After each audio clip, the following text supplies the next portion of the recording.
হয়েছিল। একজন হচ্ছে হাসানুল হক ইনু, আরেকজন হচ্ছে রাশেদ খান মেনন।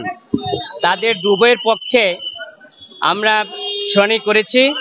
আমি একজন করে বলি, রাশেদ খান মেনন উনি বাংলাদেশের ছাত্র রাজনীতির একটি উজ্জ্বল নক্ষত্র এবং উনি বিশিষ্ট পরিবারের সন্তান। উনি উনি এমপি ছিলেন, মন্ত্রী ছিলেন। সুযোগ নাই, আমরা শর্টকাট করে দেই। উনি সেটা হচ্ছে যে এই যে আপনারা রিমান্ড শুনানিতে কি বলেছেন, যে রিমান্ড শুনানির আদেশ দিল, এতে আপনারা সন্তুষ্ট কিনা? বা রাশেদ খান মেননের ব্যাপারে আমি বিজ্ঞ আদালতকে বলেছি যে উনি অন্য একটা মামলায় রিমান্ডে থাকাকালীন অবস্থায় আজকে আদাবর থানার মামলায় ওনাকে সোনেরের দেখিয়ে আয়ুষ সাহেব 10 দিনের রিমান্ড চেয়েছে।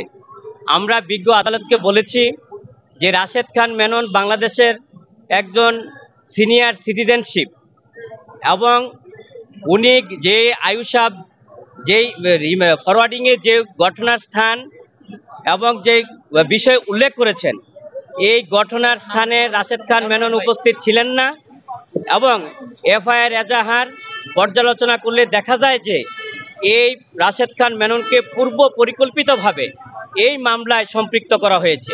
বিজ্ঞ আদালতকে আমরা এও বলেছি যে রাশেদ খান মেননের মতন লোক হত্যাকাণ্ডের সাথে জড়িত হতে পারে না এবং মারামারি এবং হত্যার উদ্দেশ্য ইন্ধনদাতা যে আনয়ন করেছে সম্পূর্ণ ভিত্তিহীন উদ্দেশ্যপ্রণীতভাবে এই মামলায় তাকে সম্পৃক্ত করা হয়েছে এবং রিমান্ড চাওয়ার ব্যাপারে এবং রিমান্ডে নেওয়ার মতন কোনো উপাদান ছিল না।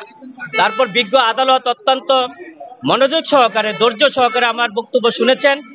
উনি শোনার পরে পরবর্তীতে বক্তব্য শোনার পরে উনি 10 দিনের রিমান্ডে 7 দিন রিমান্ড মঞ্জুর করেছেন। আমরা বিজ্ঞ আদালতে বলেছি যে উনি শারীরিকভাবে অসুস্থ, ওনার জিজ্ঞাসাবাদে যাতে সতর্কতা অবলম্বন করা হয়েছে। বিজ্ঞ আদালত বলেছে যে মহামান্য হাইকোর্টের আপিল ডিভিশনের যে নির্দেশনা, সেই নির্দেশনা অনুযায়ী রাশেদ খান মেননকে জিজ্ঞাসাবাদ করা হবে এবং আমরা পরবর্তীতে নিউ মার্কেট থানায় হাসানুল হক ইনু সাহেবের মামলায় 10 দিনের রিমান্ড চাওয়া হয়েছিল। নিউ মার্কেট থানায় যে হত্যাটি সংঘটিত হয়েছিল, আমরা বলেছি বিজ্ঞ আদালতকে যে হাসানুল হক ইনু উনিও একজন ছাত্র রাজনীতির কিংবদন্তি, উনিও এমপি ছিলেন, মন্ত্রী ছিলেন এবং বাংলাদেশের একটা পরিচিত মুখ। ওনাকে যে এই মামলায় গ্রেপ্তার দেখিয়ে 10 দিন রিমান্ড চাওয়া হয়েছিল, কিন্তু এজাহার এফআইআর পর্যালোচনা করলে দেখা যায় এই ঘটনার সময় উনি উপস্থিত ছিলেন না এবং ঘটনা সম্পর্কে উনি অবগতও নন, কিন্তু পূর্ব পরিকল্পিতভাবে হয়রানি বা উদ্দেশ্যমূলকভাবে এই মামলা তাকে সম্পৃক্ত করে 10 দিনের রিমান্ড চাওয়া হয়েছিল। বিজ্ঞ আদালত অত্যন্ত ধৈর্য সহকারে ও মনোযোগ সহকারে আমাদের সাবমিশন নিয়েছেন। উনি পরবর্তীতে 10 দিনের রিমান্ডের উনি